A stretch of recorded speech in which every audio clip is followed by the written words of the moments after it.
নমস্কার, আপনারা দেখছেন বিজয় বাংলা। আমি রয়েছি বিজয়। আপনারা নিশ্চয়ই জানেন 2026 অসম বিধানসভা নির্বাচন সম্ভবত এপ্রিল মাসে অনুষ্ঠিত হবে।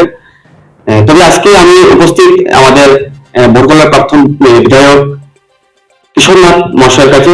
প্রথমে বিজয় বাংলা পরিবারের পক্ষ থেকে আপনাকে নমস্কার এবং অসংখ্য ধন্যবাদ, নতুন বছরের শুভেচ্ছা অভিনন্দন। আমি আমার তরফ থেকে বিজয় বাংলা পরিবার সকলকে আমি নববর্ষের প্রীতি শুভেচ্ছা জ্ঞাপন করছি।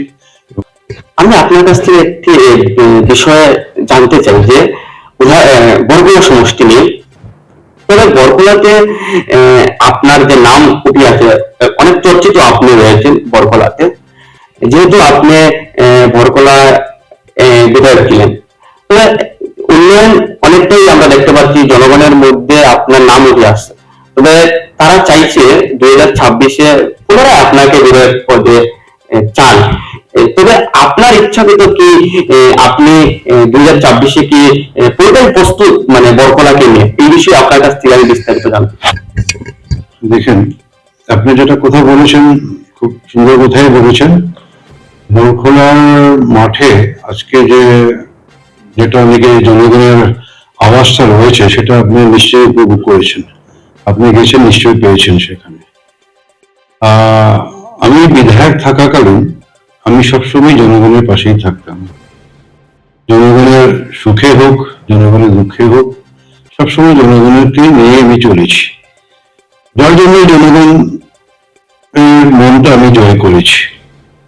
আর আপনি দেখতে পাবেন, যেটা নাকি আপনি বলেছেন যে বরকলার উন্নয়নের কথা, আমার সময় আমি যখন 2016 সালে বরকলায় আমি বিধায়ক হই, ওই সময় কিন্তু বরকলার অবস্থাটা খুব জরাজীর্ণ অবস্থায় ছিল, খুব খারাপ অবস্থায় ছিল।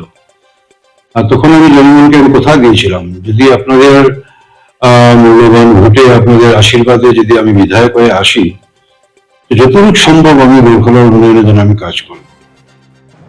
আর যেরকম আমি জনগণকে কথা দিয়েছিলাম ঠিক সেইভাবে আমি কাজ করেছি। আমি তখন যখনই আমি জনগণের কাছে যেতাম, গ্রামে গঞ্জে যেতাম, আমি ডায়েরিতে নোট করে নিয়ে আসতাম জনগণের অসুবিধাটা কি রয়েছে, ওনাদের কি চাইছেন জনগণ, সেটা আমি নোট করে নিয়ে আসতাম। আর আমি বিধায়ক থাকাকালীন যত কিছু আমি ডায়েরিতে নোট করেছিলাম, অলমোস্ট আমার ডায়েরির 100% আমি কমপ্লিট করেছি। মানে আমি আপনাকে শর্ট করে বলেছি, যতই কিছু বলেছিলেন সেটা আমি করেছি। এছাড়াও অনেক চ্যালেঞ্জিং প্রজেক্ট ছিল, অনেক চ্যালেঞ্জিং কাজ ছিল। সেই চ্যালেঞ্জিং কথাগুলো আমি বলেছিলাম। আমি যখন বলতাম তখন আমার সঙ্গে যারা আমাদের থাকতেন, আমাদের দলীয় কার্যকর্তা বন্ধুরা যারা আমার সঙ্গে থাকতেন, ওনারাও বলতেন আমাকে যে দাদা আপনি কিভাবে বলে দিলেন, এত বড় কাজটা আপনি করে দেবেন বলে, আমাদের তো ভয় লাগে। এত বড় বড় প্রজেক্টের কথা আপনি লোকে বললে আপনি তো এমন ভাবে বলছেন কি করে দেবেন, কিন্তু সেটা কি সঠিকভাবে হবে নাকি?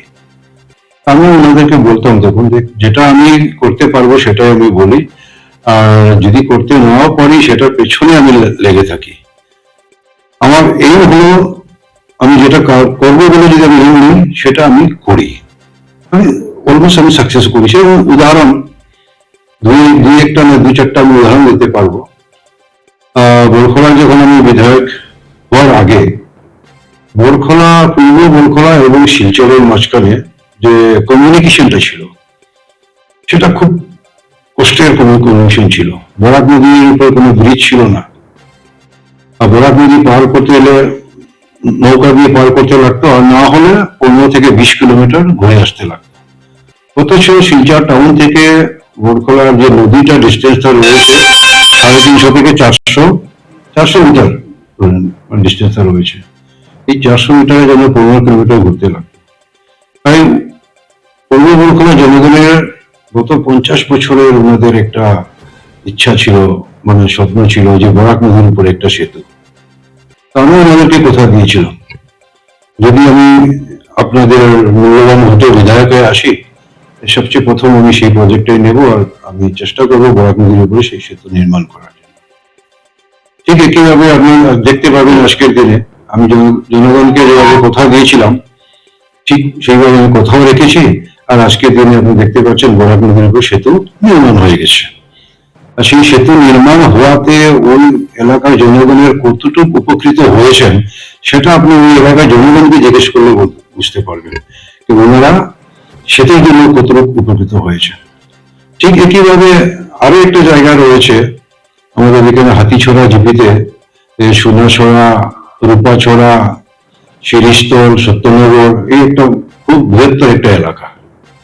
ওই এলাকায় জনগণ, আমি যখন গেছিলাম ওই এলাকার জনগণ আমাকে এরকম বলেছিলেন যে আমরা শিলচর যেতে হলে আমাদের 2-3টা নদী পার হয়ে যেতে লাগতো, কোনো রাস্তা ছিল না, কোনো মোটর গতি ছিলই না, মানে পায়ে হেঁটে অনেক দূর আসতে হতো ওনাদের।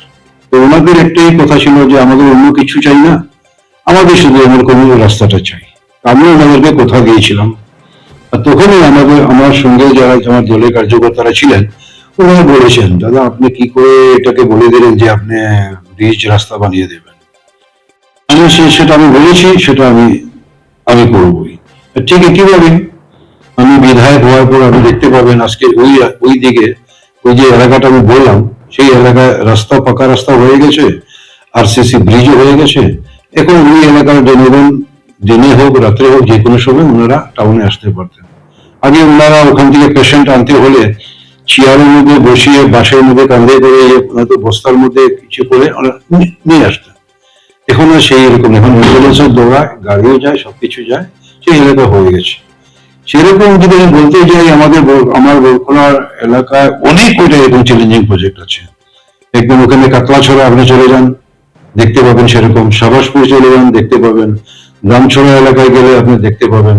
চন্দনাপুর, বিক্রমপুর এলাকায় ওখানে গেলে আপনি দেখতে পাবেন। বা বাঙ্গারপাড় এলাকার অনেক ভিতরে ভিতরে গ্রাম রয়েছে, ওই এলাকায় গিয়েও যদি আপনি জিজ্ঞেস করেন তো ওই এলাকার জনগণই বলবে যে না ঠিক আছে, আমি থাকার সময় কিভাবে কাজটা করেছি। সেরকম উন্নয়নমূলক কাজ তখন বরখলার ভিতরে 21টা জিপি ছিল। আর 21টা জিপির ভিতরে কোনো একটা জিপি এরকম নয় যে ওই জিপিতে কাজ হয়নি। আর সবচেয়ে ভালো কথা যেটা নাকি আপনি বলেছেন, আপনি গেছেন আমার সম্বন্ধে আপনি জানতে পেরেছেন যে জনগণের কাছ থেকে, আর সেটা আমিও গেলাম, সেটা আমি মানে বুঝতে পারি যে আমিও যখন কোথায় কোনো জিপিতে কোনো গ্রামে গিয়ে যখন কোনো সভা সমিতি করি, সেই অঞ্চলের জনগণ বা আমার দলের কার্যকর্তা বন্ধুরা যারা রয়েছেন ওনারাই বলেন যে দাদা এমএলএ থাকার সময় আমাদের এলাকায় সবচেয়ে বেশি কাজ হয়েছে, আর দাদা এমএলএ নেই আমাদের এলাকায় কোনো কাজই হয়নি। ঠিক একই কথা প্রত্যেকটা জিপিতে গেলেই শোনা যায় যে দাদা এমএলএ থাকার সময় আমাদের এলাকায় সবচেয়ে বেশি কাজ হয়েছে, আর দাদা নেই তারপরে কোনো কাজ হয়নি। এইরকম কথা প্রত্যেকটা জিপিতে গিয়ে যদি শুনতে পাই, তার মানে কি আমি থাকার সময় প্রত্যেকটা জিপিতে ভালো কাজ হয়েছে।